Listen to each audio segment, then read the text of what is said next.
देखो तो आज हम पाखरे केतोटे क्वेश्चन अछि कोन ना वर्ग निर्णय कर आ कहार वर्ग हम निर्णय करिया ना जेउ दुई अंक विशिष्ट संख्या मानकर एकक घरे 5 अछि तो सेही सब संख्यार वर्ग निर्णय करिया आ 2 सेकंड रे बुझे जा हम गुणीबार नहीं 2 सेकंड रे केवल तार वर्ग निर्णय करिया तो प्रथम वाक्य अछि 15 रो वर्ग देखो 15 रो प्रथम एकक घर देखिया एकक घरे कि अछि 5 बुझे जा रे तो 5 रो वर्ग केते 25 हला तो 5 5 मिलले तो 25 लिख दो 25 तापरे 15 रो 10 घर को देखो 10 घरे कोन अछि ना 1 तो 1 रो परवर्ती संख्या सहित तमे गुणिबो हला तो 1 रो परवर्ती संख्या केते 2 माने 1 रो परे कि आसी 2 ताले 1 2 गुणे 2 ताले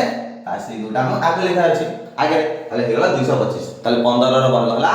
225 सेकंड ताले 25 रो वर्ग देखो 25 रो वर्ग 25 रो एक घरे केते अछि 5 तो 5 रो वर्ग तुम कहि जाय छी तो 5 रो वर्ग होची 25 ताले लिख दो 25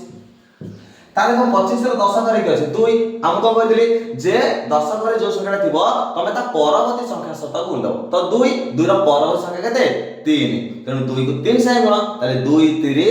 6 ताले से 6 टा आगे लगे दियो ताले होला 625 ताले 25 रो वर्ग 625 तापर हम पाखर अछि 35 35 रो वर्ग तो 35 रो घरे 5 अछि ताले 5 रो वर्ग केते 25 ताले आगे लिखो 25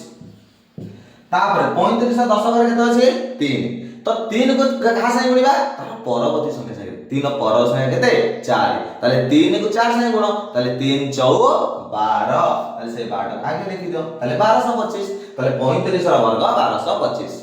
ठीक से बळे 45 रो वर्ग 45 घरे केते अछि 5 तो 5 रो वर्ग केते 5 रो वर्ग हम बहुत थोर कहि जाछि तो 5 रो वर्ग 25 ताले लिखि दो 25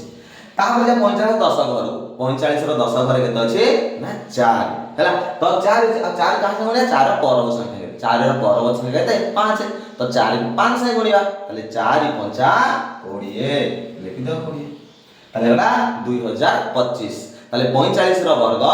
2025 ठीक से भली तो बाकी जहार सब रहिला एक घरे 5 तार वर्ग तमे माने तो निर्णय करिके कमेंट बॉक्स रे उत्तर